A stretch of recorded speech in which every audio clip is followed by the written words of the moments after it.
রাধে রাধে, হরে কৃষ্ণা, জয় জগন্নাথ। সকল ভক্তবৃন্দের চরণে আমার কোটি কোটি প্রণাম। আজ আমি আপনাদের প্রভু শ্রী জগন্নাথ দেবের এক অনন্ত লীলা কাহিনী বলবো। আপনারা সকলে সেটি শ্রবণ করুন এবং এইটি পুরী ধামে ঘটে যাওয়া একটি ঘটনা। লীলা কথাটির নাম হচ্ছে গীতগোবিন্দ ও জগন্নাথ। একসময়ে উড়িষ্যার অধিবাসীগণের মধ্যে কবি জয়দেব রচিত গীতগোবিন্দের গীতিগুলি খুবই প্রসিদ্ধি লাভ করে। পুরীর কাছে ছোট একটি গ্রামে পদ্মা নামে একটি বালিকা থাকত। সে ছিল একজন বাগান পরিচর্যাকারী মালির কন্যা এবং গীতগোবিন্দ গানে খুব পারদর্শী ছিল। পদ্মা একদিন বাগানের একাংশের বেগুন গাছ থেকে বেগুন তুলছিল, আর সেই সাথে মধুর সুরে গীতগোবিন্দ আবৃত্তি করছিল। মন্দিরে শ্রী জগন্নাথ যখন গীতগোবিন্দের এই গীতি শ্রবণ করলেন, তিনি আর নিজেকে মন্দিরে আবদ্ধ রাখতে পারলেন না। তৎক্ষণাৎ তিনি বেদি ত্যাগ করে পদ্মা যেখানে গান গাইছিল সেই বাগানে গমন করলেন। মেয়েটি যেদিকেই যাচ্ছিল তিনি তাকে অনুসরণ করছিলেন আর মুগ্ধ চিত্তে তার গান শুনছিলেন। তিনি গীতগোবিন্দের এই গানে এতই আকৃষ্ট ও বিমুগ্ধ হলেন যে শীঘ্রই তিনি সম্পূর্ণ আত্মবিস্মৃত হয়ে পড়লেন। যখন তিনি মেয়েটিকে এইভাবে অনুসরণ করছিলেন, তখন একসময় কাঁটাযুক্ত একটি বেগুন গাছে তার বস্ত্র আটকে ছিঁড়ে গেল, আর তার উত্তরীয়টিও মাটিতে পড়ে গেল।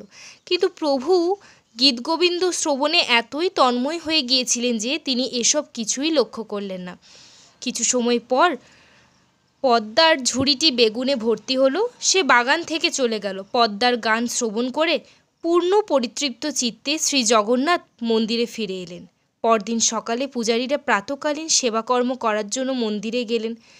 তারা যখন মন্দিরের দ্বার খুললেন, তখন তারা সবিস্ময়ে লক্ষ্য করলেন যে জগন্নাথের বস্ত্র ছেঁড়া এবং তার উত্তরীয়টিও নেই।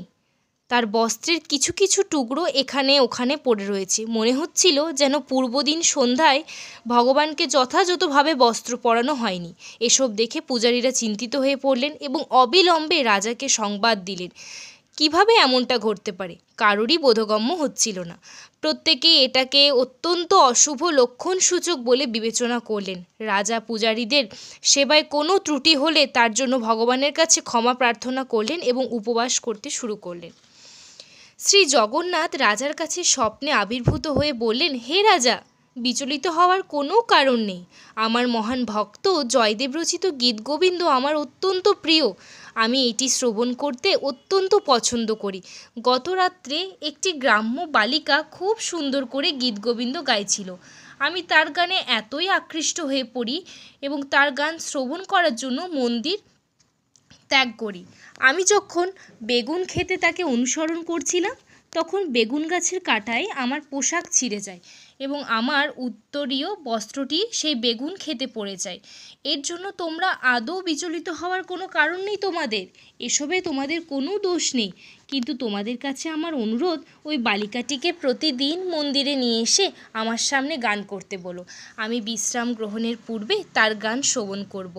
অবিলম্বে রাজা পদ্মাকে খুঁজে নিয়ে আসতে লোক পাঠালেন। যখন তারা তার বাড়িটি খুঁজে সেখানে গেল, তারা বাড়ির বাগানে ভগবানের উত্তরীয় পড়ে থাকতে দেখল। রাজা যখন একথা শুনলেন, তখন তিনি খুব বিস্মিত হলেন। এটি সত্য প্রতিপন্ন হচ্ছে যে প্রভু গতরাত্রে তাদের বাগানে গিয়েছিলেন। শ্রী জগন্নাথের প্রতিরাত্রে পদ্মার কাছ থেকে গীতগোবিন্দ গান শ্রবণের অভিপ্রায় রাজা পূর্ণ করতে চাইলেন।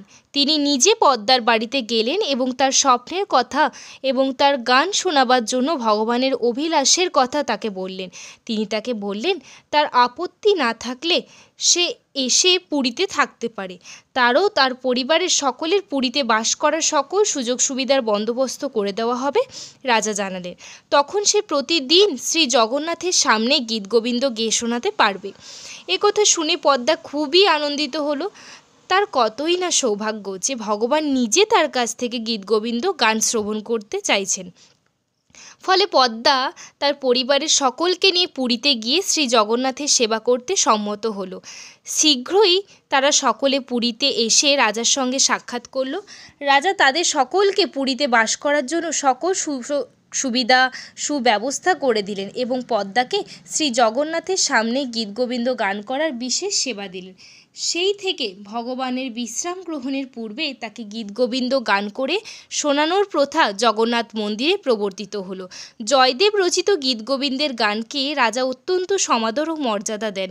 তিনি এই গান গাইবার জন্য এবং কিভাবে গাইতে হবে তার উপযুক্ত পদ্ধতি সবই নির্ধারণ করে দিয়েছিলেন। এই সেবার জন্য রাজা একটি বিশেষ আদেশ জারি করেন এবং সেটি যে স্থায়ী আদেশ সেটি বোঝানোর জন্য তার নির্দেশে আদেশটি পাথরে খোদাই করে লিখিত হলো। সেই দিন থেকে সৌভাগ্যশালিনী মেয়ে পদ্মা নৈশকালীন আরতির পর শ্রী জগন্নাথের বিশ্রাম গ্রহণের পূর্বে তার সামনে প্রতিদিন সুললিত স্বরে তাকে গীতগোবিন্দ গেয়ে তার আনন্দ বিধান করতে লাগলো। পদ্মা এইভাবেই দেবদাসী নামে খ্যাত হলো। তাহলে দেখলেন তো প্রভু শ্রী জগন্নাথ ভক্তের প্রতি কতই করুণাময়। তিনি ভক্তের কাছে ভক্তের প্রেম ভক্তি ছাড়া আর কিছুই চান না। পুরীধামে শ্রী জগন্নাথ দেব স্বয়ং শ্রীকৃষ্ণ আজও বিরাজমান। তাই আপনারা এই লীলা কথাটি অবশ্যই শ্রবণ করুন এবং সকল ভক্তের কাছে জগন্নাথের এই অপার মহিমা শোনার সুযোগ করে দিন। রাধে রাধে।